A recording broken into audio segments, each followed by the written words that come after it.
More live. Okay, great. We are here in Senate Institutions. It is April 2nd, and we are going over the capital budget. And today we have folks from the Vermont State Colleges, Section 8, if you're following us that closely. And we have Dr. Elizabeth Mount. Sorry. I think I did that last year. And we can introduce, I'm Wendy Harrison. I'm chair of this committee and senator of Windham District. Chancellor, very good to see you again. Senator Los Angeles. Senator Joe Major from Windsor. And I'm Ronald Plunkett, Bennington. And how about if you all introduce yourselves, then you don't have to do it again. Fantastic. I'm Sharon Scott. I'm the Chief Financial and Operating Officer of the Vermont State Colleges. Scott Moore. I am the Legislative Finance Manager for the Joint Fiscal Office. Kayla Dewey, Assistant to the Chancellor. Rebecca Ramos. I'm the lobbyist. All right. Thank you all for being here. And thank you. Thank you very much. So yes, for the record, I am Beth Mouth. I'm the Chancellor of the Vermont State Colleges System. I've been in this role for a little bit over a year now, and we do want to thank you, Chair Harrison, and the committee for having us in today. We're very excited to talk with all of you. What we're going to do, I'm just going to start with an overview of the Vermont State Colleges System. I know some of you are newer to the committee, so we want to make sure you have the background, and then Sharon Scott will jump in with the actual capital request. So the Vermont State Colleges System actually composes of two institutions. There is the Community College of Vermont and Vermont State University. Around the state, that means we have 12 centers and 5 legacy campuses. We are in pretty much most of the rural areas of the state. We have about 850 employees who make up really a large part of the fabric of the communities in which they are residing. You may be asking, why do we need a chancellor? And what I can say is with chancellor, you can think of the Vermont State Colleges as a multi-divisional corporation where I would be the CEO with 2 divisions, thinking of the Community College of Vermont and Vermont State University.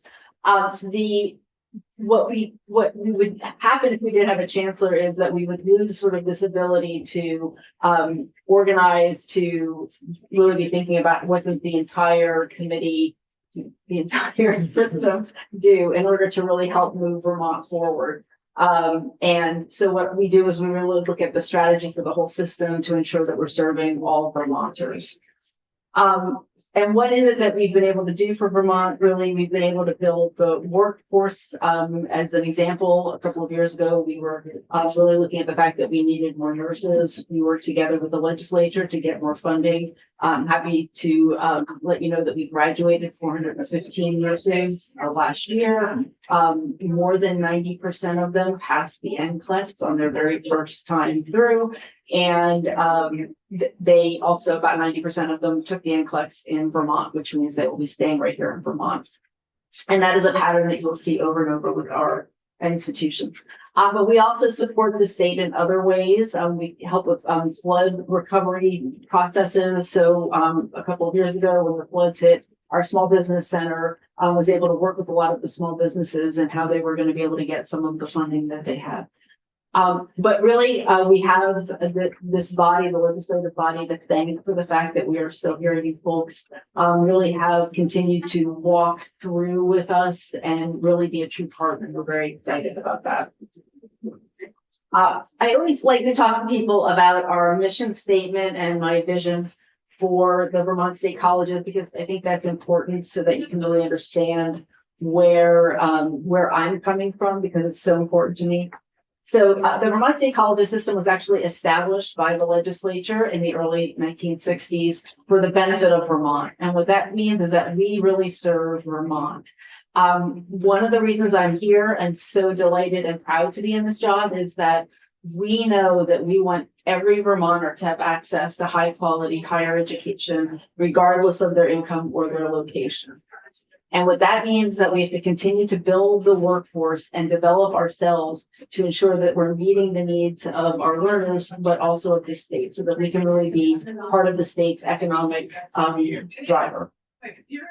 And we also know that we have to be prepared to help all Vermonters throughout their stages of life. Today, what we know is that students continue on in education, and we want to be the trusted partner for those students throughout their entire life. And once again, we, it wasn't that many years ago when we were in some dire financial straits. We only had about 8 days of cash on hand. And what the legislature did was really stood up. They appointed a select committee on the future of public higher education. And the last nearly 5 years now, we have really been going through a process to transform this system. And I'm really delighted today to talk about the fact that we are making serious, significant strides towards the goals. We do expect to be balanced by FY27. And it really is because of your great investment in us that we've been able to do this, to continue to support the state. Really, what I have been looking to ensure that we are is stability, that we know that we have to have this partnership over the long haul, and that we have to be the stable force in the state in order to promote higher education for all Vermonters. And as I said, I'm just really excited to be here now. I am happy to come to work every single day. I'm just so proud of what the faculty and staff have done at Vermont State University and the Community College of Vermont over these last bunch of years. And really, again, the state's investment has really helped us. And I'd like to talk a little bit about how the state investment strategy changed. But before I do that exactly, I'd like to talk about who our students are, because I think that's important. I think we think college students and we think 18 to 22-year-olds, but let me tell you a little bit about the demographics of our students and what they need today. So our students are actually older than what you probably would be thinking. On average, a part-time student in our system is over the age of 30, and a full-time student is almost 23. And more than half of our students are over the age of 24. So really not the demographics we've been thinking of. They are looking for more flexibility. They know that they don't just want to go away to college, but they want college to be a part of the life that they are currently living. And so they have different needs than some of our work students that we've thought about historically. And they're really concerned about paying for college. And they're not concerned about student loan debt that they'll take on someday and have to pay. They're not sure sometimes how they're going to pay for next semester's tuition.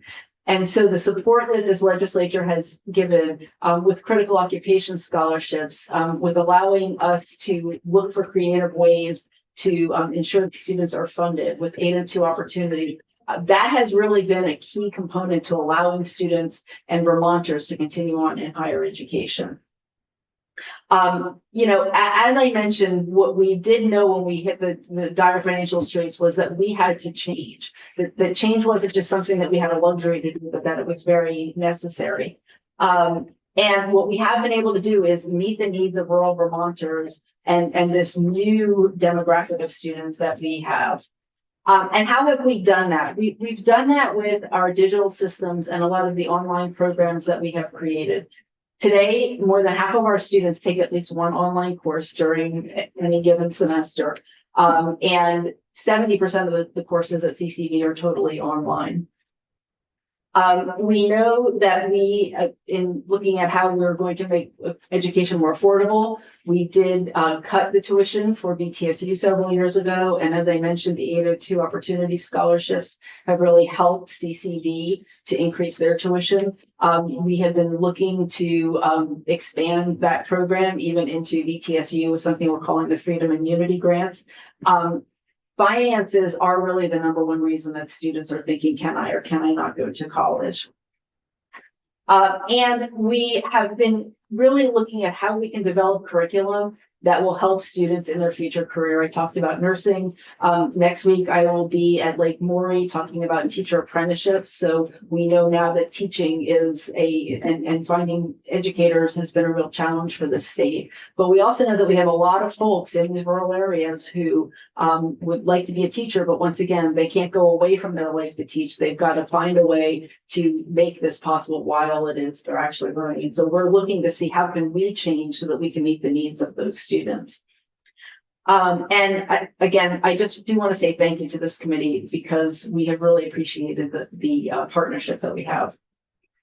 And let me just talk a little bit more about some of our enrollments, because I do really have great news on the enrollment front. So last year I mentioned those 415 nurses. In total, we graduated around 2,000 students. In all, we served 17,000 students. About 10,000 of those were students who were seeking a degree, and another 7,000 who were in workforce training opportunities.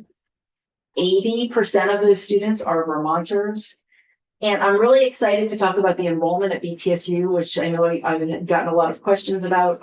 In the fall of 2024, the number of new students had increased by 14%, and we continue to see really strong enrollment growth for fall of 2025. I don't like to make any predictions, but I can tell you I've watched enrollment projections for 25 years now, and these really are looking very strong, with significant strength in the number of students who are looking to participate in Vermont State University in a totally online environment. So this all takes me to VSC Vision 2030, which is driving innovation and access. So once again, as a reminder, we were established for the benefit of Vermont. And that does mean that we have to ensure that every Vermonter, regardless of their income or location, has access to high quality higher education. And that we're constantly developing the workforce so that we can drive Vermont's economy and really serve the needs of all Vermonters. So what is part of the plan then? You may be saying, okay, what specifically are you looking at as you're moving forward? We do have an online growth vision, online meaning remote, hybrid, in person. As I said, right now, more than half of our students every semester are taking at least one online course. We know that we have to become more flexible so that more students can participate in our programs. We are looking at seamless transfer pathways, especially between CCV and BTSU. And we've made a major initiative and push this year to ensure that programs at CCV can seamlessly transfer to those at BTSU, looking at advisors and all of those support structures. We're looking at a housing transformation. If our students are older, that means, and we know this, that not as many of them are going to partake in dorm life. And so we're looking for how we can ensure that we have housing for our students that's 12-month housing so that they can become a part of the communities that are in these rural areas that we are serving. We're looking to increase the number of experiential learning that students are able to have. We know that learning by doing is so important, and earning while you learn is important. We have some programs that we've started, but we're really looking at how it is we can continue to increase those. The real point that I'd like you to just think about as you're thinking about what it is I just said is that really in the end, our future isn't going to look like our past. We will continue to serve Vermonters, but with them being an older demographic and needing more flexibility and being concerned about how they're going to pay for college, that will mean that the way that we're solving the challenges and removing the barriers to students is going to look different than what we did historically. I will pause now. I can take questions or I can just let Sharon talk. No, often we have questions. Yeah. Yes.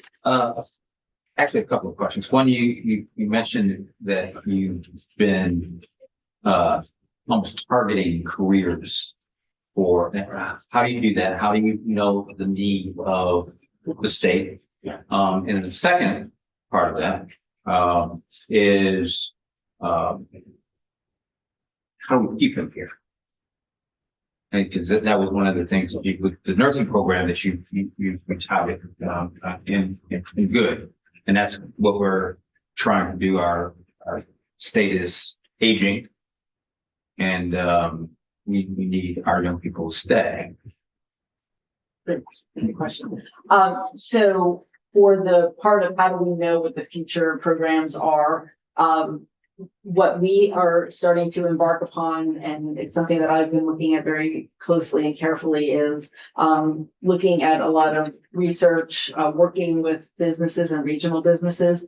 But one of the things I'm really looking to do is to target jobs and positions that some businesses may not even be thinking of. So we just were talking about IT and cybersecurity before we started here. What we know right now is that many small businesses can be the target of cyber attacks, and they may not even know that this is something that they need assistance with. So how can we've been thinking about how we can, as a system, get together and work with local businesses to be that resource as we've been talking about. So I would say it's a several pronged approach so that we're ensuring that we are getting the right careers that we're targeting. The other thing we're going to have to be is agile. So while today it might be, as we're also joking about the floppy disks and that, we have to just understand that the jobs and the needs of students are going to change. And so I think that this will be is a combination of, first of all, working with businesses, working with research on what we know future jobs are, working to educate businesses, but then also trying to figure out, okay, when there are careers, when there are degrees or certificates that we have that are really no longer what our students will need in the future. And so that's a whole combination of those things. How do we keep them here? I would say certainly students who come to Vermont State University and the Community College of Vermont are more likely to be Vermonters. So 80% of our students are already Vermonters. We are looking at ways to have more experiential learning paths so that they actually are being mentored by folks who are in industry so that they can get that first job. We are looking at expanding the types of degrees and programs that we have. So not expanding the difference of them, but if we talk about teacher apprenticeships. So we had, the Vermont State Colleges system has been teaching teachers, forever, since before we even became the Vermont State Colleges system. But how do we think about teacher preparation differently today so that we can get more teachers into the mix, which will retain more Vermonters? So those kinds of things. But even though we have 80% of our students are from Vermont, we have another 20% who are not from Vermont. And so looking at I think of those as new Vermonters. So how do we retain those? There are other, pieces for students today that we have to be thinking about. So housing is one of the challenges. So if we do look at some of this future forward housing and looking at having 12-month housing, is there an option maybe to somehow work it out with students so that they can stay in the housing? Because a lot of times students will tell us they have nowhere to stay.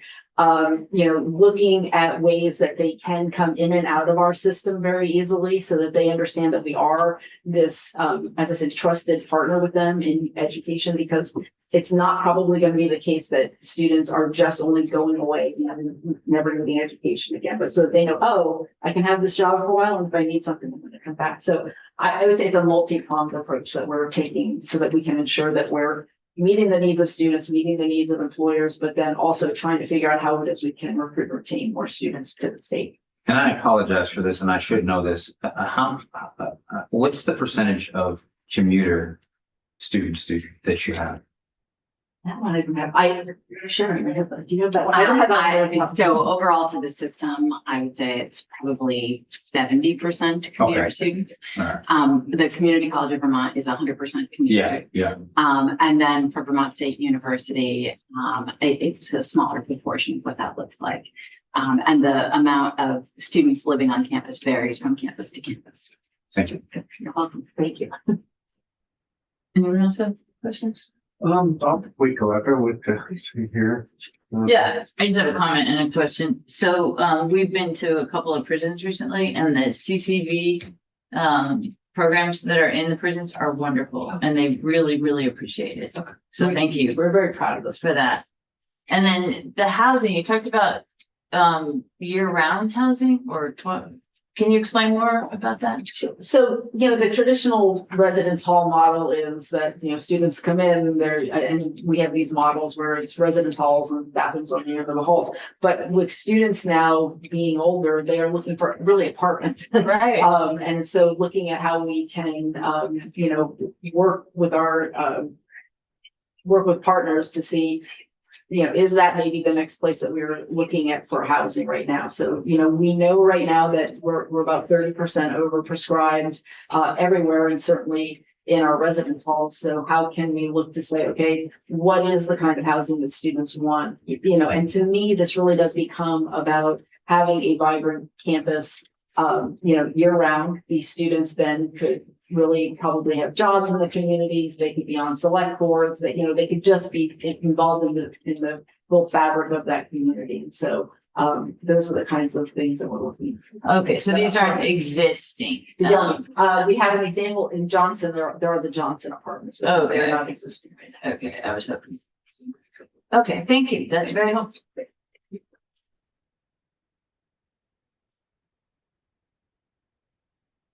Thank you so much Yeah, for thank you. giving us the opportunity to talk with you for a little bit, Senator Harrison. And I wanted to just start out by saying thank you to Senator Ingalls. You led this committee for the last couple of years and you were incredibly supportive to the Vermont State Colleges. And we truly appreciate all that you were able to do for us. Despite knowing that there are a large amount of significant needs in the state of Vermont when it comes to capital. So I've been with the Vermont State Colleges since 2003, and I've been in this role, which is the Chief Financial and Operating Officer, since 2020. When I was at the colleges, I served as their Chief Business Officer for the Johnson and Linden campuses, and my roots here in the state are very deep. I'm the daughter of a milkman and a stay-at-home mother. And for me, the fact that higher education is so incredibly vital, I see it every day in our students, but I also saw it in my 6 brothers and sisters, how important higher education was to our ability to be able to move out of poverty and into a better set of opportunities. So Chancellor Mauck has shared that our future will not look the same as our past. And we have been really laser focused on finding new and creative ways to really approach education. And that includes how we approach managing our facilities. So before I share our budget request, I just wanted to update you on a few of the projects that we have been doing these last couple of years and using state and federal and institutional dollars. So funded this last biennium was a project at Green Hall on the Randolph campus, which supports the core technical education programs at Vermont State University. That building itself includes classrooms and specialized labs and offices that are really crucial for maintaining the evolving technical curriculum at the university. The project's aims were to improve the building's mechanical, electrical, and plumbing systems and provide greater efficiency. And our expectations were that it would help us save about $1 million in deferred maintenance once the project was completed. Now, that project, when we originally scoped it, was $1.6 million, but the actual cost came in about $2 million higher. So we had requested from the institutions committees to redirect funds from a different project in order to be able to allow us to complete that. So during the final scoping and project estimating phase, we also identified about $600,000 in additional deferred maintenance that we felt that we needed to do.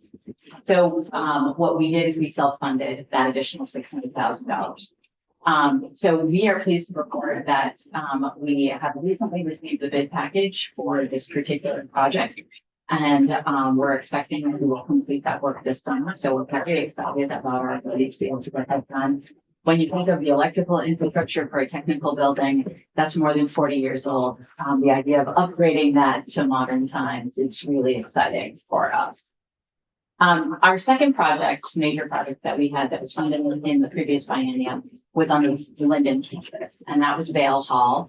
And that building houses administrative offices, instructional spaces, and student services. It was constructed in 1976 and it had only undergone collective room improvements. We initially requested $3 million for this project, but as we went through the engineering and scoping phase of it, what we found is that there were structural issues that could potentially get in the way. That was the project that we asked to have redirected funds from to go towards the Green Hall project. So we put the project on hold. We have subsequently done some additional structural analysis. The great news is we have found that the structural issues that we initially identified are not a problem. So we anticipate that we'll come back at a future date with the project for this building. But for right now, we just wanted to give you an update that the good news is the building is structurally sound and it can receive that upgrade. just not in the US. But we wanted to also make sure that something that we are keenly aware of is that the state of Vermont cannot take care of all of our infrastructure needs. We have to come to the table ourselves.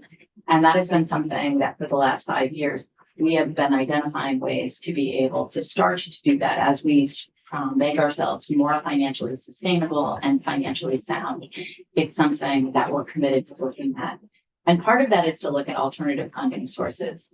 So for example, this past year, the VSC input $2.5 million of its own funds to address deferred payments. This is something that's relatively new for the VSC. I can tell you, having been here for more than 20 years, that is only something that we've done in the last couple of years.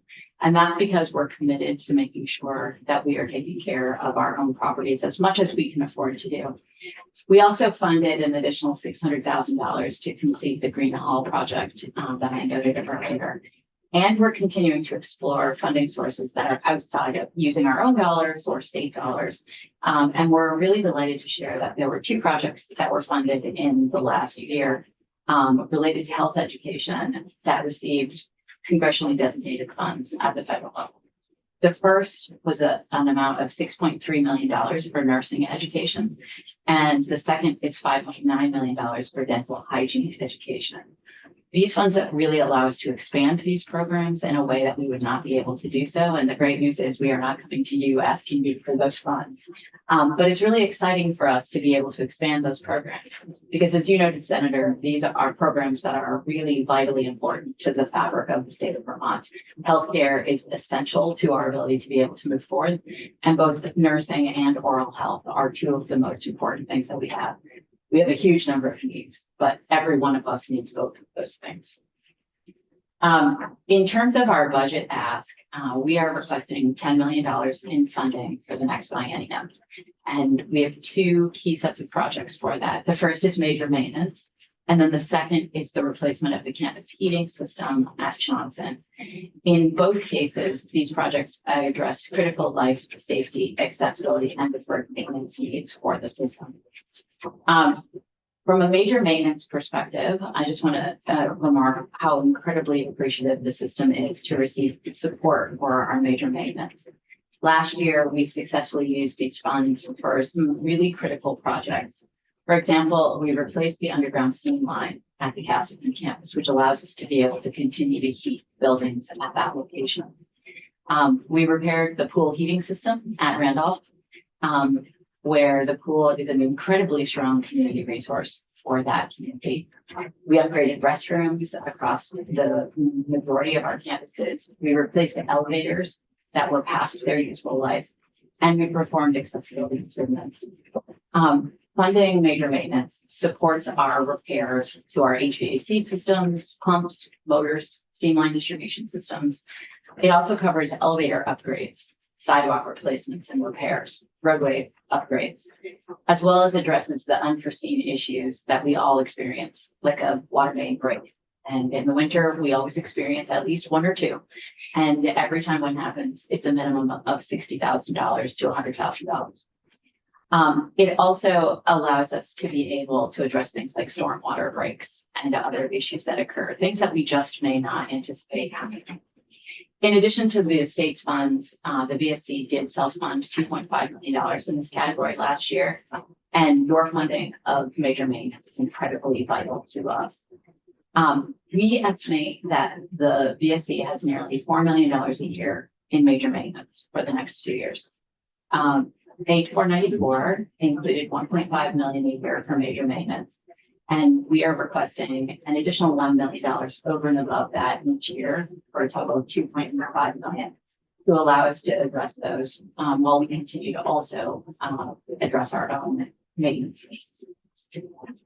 The second project is the replacement of the campus heating system at the Johnson location. At that location, the campus heating system serves about 90% of all the buildings on campus. It was built about 60 years ago, and so it is original to the building. And the useful life of a boiler system is generally in the 20 to 30 year range. It's in fragile condition, as you can imagine, and the parts are hard to come by. And we have an increasing risk of catastrophic failure each and every year. So what we're proposing is the replacement of this heating plant to improve system reliability, lower our costs, and enhance energy efficiency. We assume, in order to be able to keep the cost at a reasonable level, that we would replace it with the same fuel, which is number 2 heating oil, and in the same exact location. Though we will look at alternative fuels and other funding sources as we pursue the project. We estimate that the total project cost is about $8 million, which the House funded at $5 million, which is consistent with the governor's recommendation. And as requested by the House, we would work with Efficiency Vermont to find ways to lower our costs and be able to address that project. However, we do expect that it's very likely that this project will require additional funding over and above the $5 million that the House has set aside for it. But we would have more information about that this time next year as we pursue looking at what that project looks like. We're just a little bit too early in the project right now to be able to make that as a specific statement. So in total, we're seeking $10 million. And I just want to reiterate how much we appreciate the support we've received from this committee and from the state of Vermont. We understand that the state's capital funding is extraordinarily limited and has become more and more limited over the years. In the recent years, we've really tried to focus our capital needs as effectively as possible and as tightly as we can on things that are related to life and safety and the preservation of our existing facilities, not the nice things to have, but the things we have to have in order to be able to make sure that our students are warm and safe, and that the people that come to our campuses are able to do so without being hurt. So as shown here, a 494 does include $3 million for major maintenance and $5 million for the bouncing heating plant. And we are requesting an additional $2 million over and above that. But we know that you have many difficult choices before you, and I don't envy you the work that's ahead of you, but we look forward to answering any questions that you may have. Thank you. Other questions? No more comments, I guess, Sharon, Chancellor, we've been doing this for a little bit of time, and also I want to mention President Berg as well. And the thanks are really for you folks. Looking back from even a few years before, the transformation started, we were looking at just closing down facilities, and that was a scary time for everyone. I was there. Yeah. So we've come a long ways, but it doesn't come without a lot of sweat and equity and hard work. And I think with a couple false starts, you folks are on the right path, and which is very appreciative. Because when you lend support, you just want to make sure that you've got a good partner on the other side. And I think we have great partners on the other side. And I'm very proud of where we were and where we are. And, going back on the question of Senator Major, as far as where do we, how do you forecast ahead of what you can teach and what you can do. And I think you guys have hit some home runs on several different areas, one of them being the nursing part of it. And at a critical time where traveling nurses are just straining the budget of all healthcare facilities, and you're graduating over 400 nurses, and then keeping 90% of them in the state, which is just fantastic. We were just on the Randolph campus today, the two of us, or three of us, and then we met. We were at the laboratory, and I met, and these guys did too. As far as I had probably some other conversations with them, but ended up meeting 4 people that were from Vermont that had gone either through the college systems or within the state, and we're here working in the state, but also working with what they had gone to college for. So for you folks to be able to predict what is important to the state of Vermont, and then educate them, and then be able to make sure that where they were to have jobs to stay here with is very, very important. I can remember in a different time where the placements of the Vermont State Colleges was 98% guaranteed placement, but the sad part about that was the placements were all over the country. And, so the fact that we're staying here is very, very important to me, and it's going to be important to all of us because, as far as myself, where I'm representing probably 1/5 of the area landmass of the state in a very, very poor rural area. The only thing that we have guaranteed to help these people out of poverty or into successful lives is education. And I think the state colleges have done a great job of that. And I think this new 5 years worth of leadership or thereabouts has done a great job. And if it was up to me, I would just write you a check for the $10 million right now. And I just want to thank you for all that you've done. I'm very proud of you and very proud to be associated with you, and appreciate what you've done. Senator, they do take donations. I can take a check. So one of the things, and I wanted to go through the heating. Yes. And I see that you are working with Efficiency Vermont to, so in what way are you working with them, and what's that process? So one of the things that Efficiencies Vermont can do with us and for us, first of all, they can help partner with us to help us identify the most efficient solutions for us moving forward.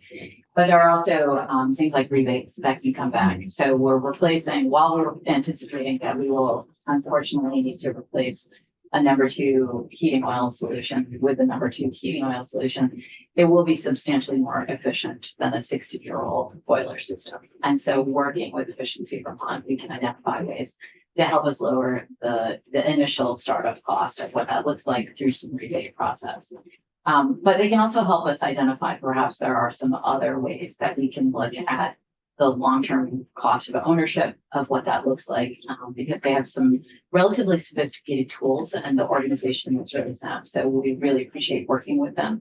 Prior to making this particular proposal, we had not started working with them yet. And in part because we don't want to waste their time until we know we have a little bit of funding. Sure. But if this is funded, one of our first steps will be to partner up with the Efficiency Vermont and make sure that we move that forward. And that the reason I caught that is because you said you're replacing oil with oil, and that's pretty much the only option.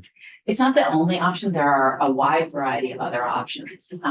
But we were uncomfortable coming to this body and requesting what we believe are probably the $15 to $16 million that would be necessary to support this project. So in terms of being able to come forward with a project that we felt was relatively reasonable in terms of price, it would be looking at that. That being said, these things do change every day. Where this particular heating plant is located, it's located inside of an existing building. So we would need to, if we moved, for example, to a wood, like a burning facility like we use here in Montpelier, we would need to build a separate building for that. It's where it's located. It means doing it over the side of the hill. We have to, the storage, et cetera. Is it impossible? No, it just adds substantially to the cost. But it's something that we feel very strongly is important and that we need to look at as well. But again, it's did we feel comfortable coming for a $15 or $16 million project? No, and I absolutely understand. One of the things that I think is important, by the same token, is making sure that we're working towards being carbon neutral. Absolutely. And so how much Efficiency Vermont can help you with that. Right. Right. And possibly going forward. So that's why I was more, Right. how much are they working with you? Right. And for the cost as well. Right. So Our expectation is that if funded, the way that it is in the House bill, there's a planning year, and we actually had proposed this as well. We proposed it to the governor's office, a planning year and then an implementation year. And so our planning year, if funded, one of our first steps is to not only look at what the design and what we need for a full size, et cetera, but also to really partner with Efficiency Vermont. And so that by this point, or at the beginning of your session next year, we would be able to have a conversation about, here's what we've really learned from Efficiency Vermont. Here's what we've learned about the engineering studies that we've done. And here's what this looks like. And, if, $5 million probably isn't enough, but here's what it would be. So it's not 8, but maybe it's 10 to do an alternative fuel that would get us to carbon neutral. And be able to have that conversation with you early next spring, so that you have a better sense as to where we actually are. I appreciate that. I mean, I guess the thing that I more want is information and data, so we can make a complete and informed decision Absolutely. on that going forward. So thank you for that work. Thank you for all of your work. Yeah, it was a lot more controversial the last couple of years, right? Or two years A ago. couple of years So ago, a couple of years it's ago. wonderful that you've come past that. That's terrific. And then just one quick question. Did you present this additional ask to the House Committee for the 2 million? So we actually, our ask of the House Committee was for the full $8 million. Okay. So approximately $4 million a year. We looked at what the House put in their budget and said, based on what we have put in the last year, how could we address the full set of needs? And with an additional $1 million, we could, well, not ideal, with an additional $1 million, we would be able to accomplish what we need to do in each of those 2 years. So with an additional $1 million a year over and above the House. So the ask for the House was, I believe, 3.9 million in year 1 and a little bit more than that in year 2. Okay, so it was almost 10. Yes. Okay. Okay. All right, that's helpful. Yeah. All right. Any other questions? Okay. Well, thank you very much for all that you. Thank you very much. Thank you. Yeah. It's a pleasure to meet you. Pleasure to see so you much. as well. Okay.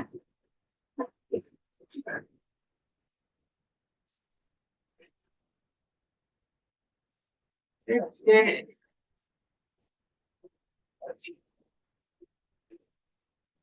So that is what we have. Oh, actually, Scott, if you, is there anything you want to mention? So they did ask for a little bit more funding from the house, not a little bit, but some more funding from the house. And get in the record, Scott Mordred fiscal. Madam Chair, I don't recall the exact numbers, but I was there when Sharon presented in the House. I do remember the number being higher than what they had talked about today. So I can't tell you exactly what it was, but I can go look at the old testimony and pull the slides from the House corrections page to see their presentation if you'd like. I'm more interested in understanding why the house had, left it where it is. I don't recall. Which Allison's coming in and we can Yeah. ask her that. She is, yeah, we can ask her on Friday. I think it was generically the governor record said X, so we're gonna go with X. Mm-hmm. That's where they end up with that. Okay. And you'll hear this, Madam Chair, over and over, because you know me. If we had $7 million more, it wouldn't be a problem. So. Where is that cash? Yes. Yeah. Okay. All right, well, anything else? Cause, I just, this is good, and then I was gonna talk to you don't hear me you. advocate very much and very much. I don't like to spend money. Been around here for a little bit and watched this whole transformation with them and they're doing a great job. And, just surprised a lot of people when it comes to my thought about education. I always spend the money on education as long as anybody's doing a great job. I'll spend $4.2 million on education as far as what we're doing, as far as within the state. I don't care about that dollar amounts. All I care about as far as on that, just so you don't think I'm a reckless spender, is that we can't afford to be having unchecked raises every year, $77 million or whatever it is. And, a 2 to 3% increase would be well within, and then test results. These people are killing it. And I hope they continue to keep on doing it. And, I think it's just important that one thing that we can give back to our communities and give back to our students is a great education. And I think that if somebody's really working hard and doing it, we should try to find a way to support them. I get it. we get asked for a lot of money. Mhm. And nobody hears me really say we should give them more. That's true. No, but what you said about, improving people's lives, you're absolutely right. Yeah. Yeah. Plus they pulled this out of, you know. They did. Oh, yeah. Yeah. No, I mean, it was, This is on live recording. yeah, 2 No, years ago, it it was- was really. And even before that, when they were gonna start to close campuses, it was there, it Yeah. was done. Yeah. Oh, and then they still messed up. But this new group, the chancellor and David Berg, President Berg, and I, you know, I don't know, I have a campus we all have community college. And then I have a campus in Lindenville. And, in my private life, I try to do as much with them as I can. In fact, with a new venture, which we don't need to go on to, I've already have reached out to them and said, hey, you know, let's go. Let me help in my way that I can and get to involve more of you. Linden used to have a killer, broadcasting program, killer. That was a killer program. And I would invest a lot of my resources into to bring that back if I could do that, which I hope to. But anyways, Okay, yeah, you don't ever hear me ask to spend more, but I am this time. okay, good to know. And then tomorrow, we'll get the official walkthrough with, Scott and John Gray of the bill. And it's my goal to bring in a new spreadsheet that has the Senate column added to it. Okay, That way you can start working from our spreadsheet. good. And then, Chair Emmons will be here on Friday. We might have someone else on Friday also. And we should be able to get finished by April 18th. I think we can make that happen. And think about which areas you'd like to present. Because the presentation on the floor will include all of us. So think about which areas you'd like. The House did it, I think 5 of them went through. You know, one person did section 1 and 2, 3 and 4, and 5 and 6, so Okay. I had about 5 too. And that's what we have is 5 people. Amazing. Yeah. All right, so that's all we have. Anything else?